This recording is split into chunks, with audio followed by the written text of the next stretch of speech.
Good morning and thanks for joining us here on Breakfast Live. My name is Kokuluman. I'm sitting in for Anthony Fifi Edu. It's good to have all of you join us this morning. Lots of conversations coming up. Remember, the big one, the controversial e-levy has been passed. We'll talk about that. Also, there's going to be the president delivering the State of the Nation address. Well, it's on a high note, if you like. And so it depends on where you sit or which divide you are. It's still on a high note because yesterday there was a lot being churned out from that place. So there was e-levy passed, there was the president's birthday, 78th birthday, and also there's the last one. There was also a commissioning of the Tamale interchange. And so all of that we'll put together for you. And then later on in the show, we're going to have a part two, a sequel of that conversation, how to build a good home through the right parenting, and so we'll do that. But now is the time to have a conversation. Now, the reason or the objective for the Sustainable Development Goals, for the 16, for that matter, the 17, if you like, is is just around this: to better protect the natural foundations of life and our planet everywhere and for everyone. And so that's basic, to ensure that we protect the natural foundations and our planet everywhere and for everyone. But you see, priorities, especially for Africa, we take it for granted. And so let's have a conversation on renewable energy for communities in Ghana. And I have two beautiful people who must be applauded and patted on the back, because look, it's not everybody that will champion this, no matter what you think could be the benefit.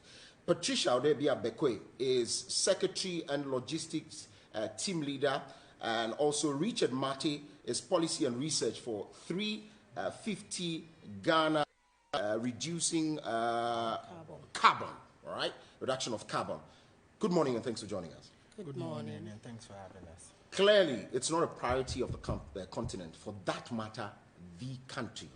Am I right to say this? Let me start off with you, Patricia. Please come again. So the priority to ensure that we protect the environment and we go on a trajectory of renewable energy, is it a priority of the continent, for that matter, our country? Yes. It's a priority? It is. It is? State where it is clearly a priority for us. It is because looking at how the environment is, how our way of life now, it seems we don't really care what is happening. We don't care. Like, we all think we have another planet to live on. Right. And that shouldn't be so. Right. We shouldn't be thinking that way.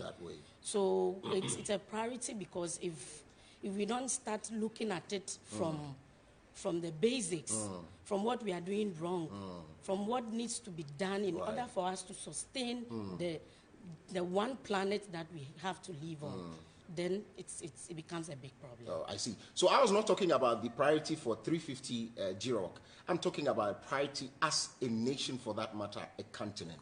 I feel that that's not a priority. We do anything, anyhow, irrespective of these SDG goals that we have to meet.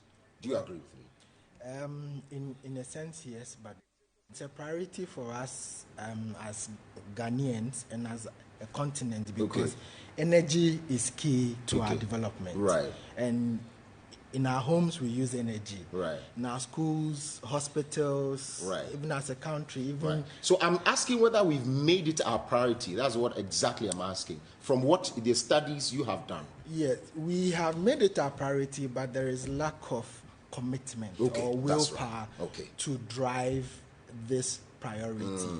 In a sense that government of Ghana targeted a 10% renewable energy in our energy mix. And the end target was by 2020. And as at 2019, we did less than 1%. You don't say. Yes. So let's say 100%, we did less than 1% of that as of... The target is 10%. 10%, renewable energy in our total energy mix. I see. By 2020. All right, but as of 2019, we did less than 1%. and then the target was later on reviewed to 2030.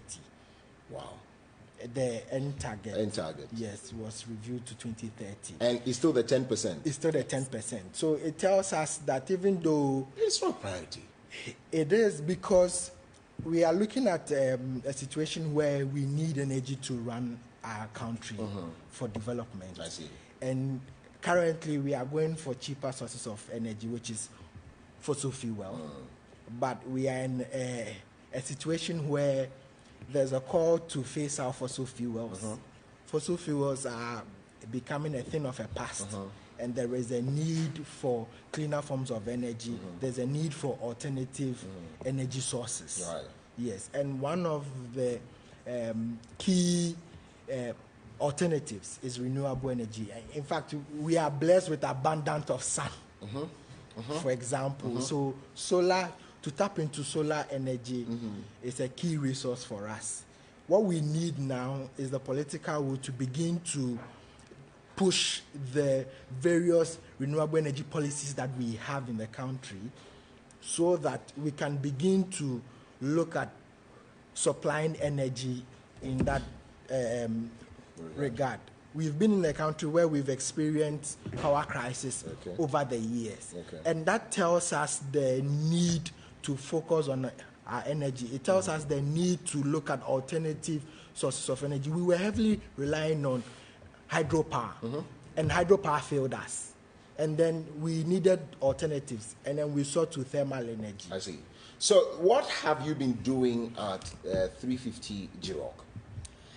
So 350 G-ROC basically do a lot of climate change sensitization. And then in doing the sensitization, we also talk about renewable energy. And in our years of doing climate change sensitization, we realize that when you go to, let's say, the remote parts of our country, there are a lot of people who don't even know what the climate change is about or what renewable energy is about. They don't even know that the sun can be a source of power. So what we do is basically sensitization, and then we also push the government to, go ahead and implement whatever they have stated in the energy mix. I see. Yes. So, what it means is that you've been doing a lot in the space of sensitization. How far have you come in terms of roping in all parties? Tell me about your target and how far you've done. Okay, so we've done a lot of work in a number of communities in the eastern region, in the northern region, even in Greater Accra and Kumasi. We've visited schools. We have educated young people about climate change, renewable energy. We've also looked at certain institutions that have roped on renewable energy, and we've made that analysis to see how beneficial it has become to them, even with some selected schools across the country. We've visited St. Louis in Kumasi, in Ashanti region. They also have an administration block powered by renewable energy. I see. Yes, as an example to show or demonstrate that, yes, institutions can use renewable energy to help them to save energy. Was it by your efforts, or they had that? They had that by the efforts of their old students association. Oh, I see. That's interesting. So what it means is the entire building is powered by solar? By solar, yes. So we, as an advocacy-based organization, go to untap the issues, bring them to bear, and look at how these examples can set a roadmap for our nation as government and also other development partners to come in to help us to achieve our renewable energy target. So, the balance between the political will to achieve it on your own. You set a 10% target. There's no will to deal with it. You've extended it to 2030 as a country. Now, you, the advocacy group, are calling for partnership to help a country that is not really. So how do you balance that conversation? I hope you understand what I'm saying. So you are doing the right thing, but the country in which you are, the people are not ready to move. How do you then balance and convince these donor partners to help? Well, one of the ways that we do that, we cannot, it is not good, let me say it that way, to fight government. No, it's not fighting. It's about keeping them on their toes. Yes, so we partner with government. The development partners or the developed nations have the finance, they have the technology. We in Africa do not have the finance, we do not have the technology. Also because we are now developing, we have not caused the climate problem, they have caused it, and they need to provide the financing for us. So we help by leveraging on some of the examples that are in the country to showcase the potential, the avenues, or the trajectory in the country, to call for or to harness the support of the developed nations to come in with the investment to create green jobs, with also the finances to support government to achieve its target.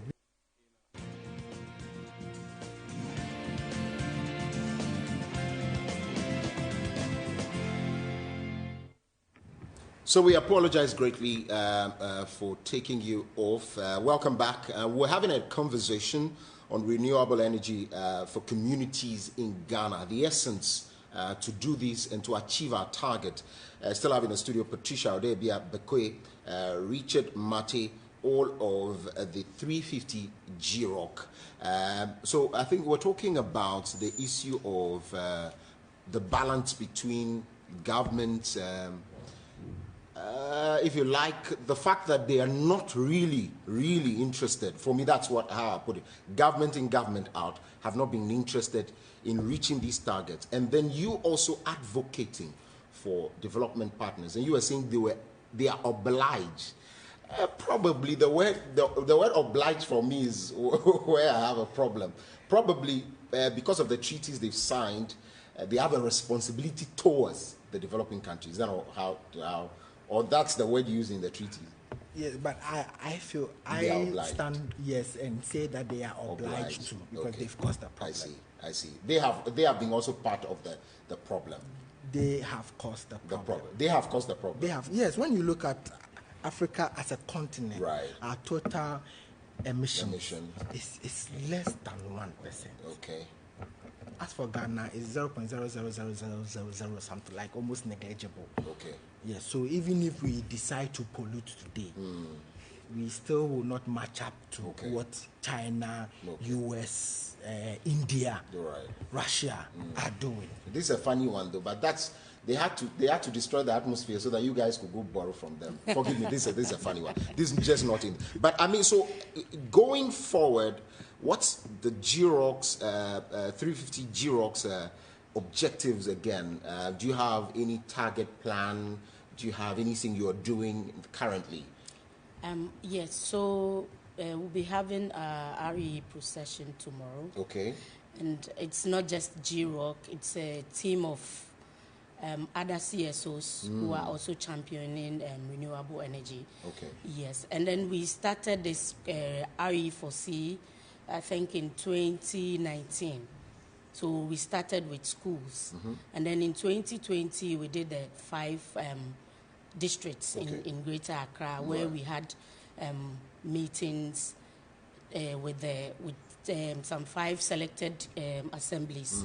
And then we discussed with them what they can do and how they can implement the RE in their medium-term development plan. Okay. So going forward, our main agenda is because when we did that, we realized that the key people, let's say the community, the people in the community, those that we invited, so like the women and the other people who are not in government, majority of them were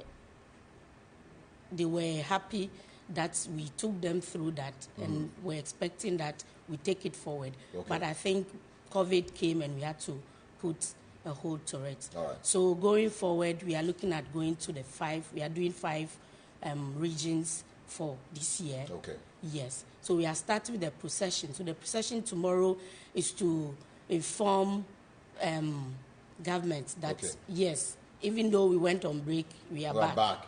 So where's the procession starting, Marty? At the Independence Square. Okay, so it's happening there, or it's starting from there? It's starting from there. Okay.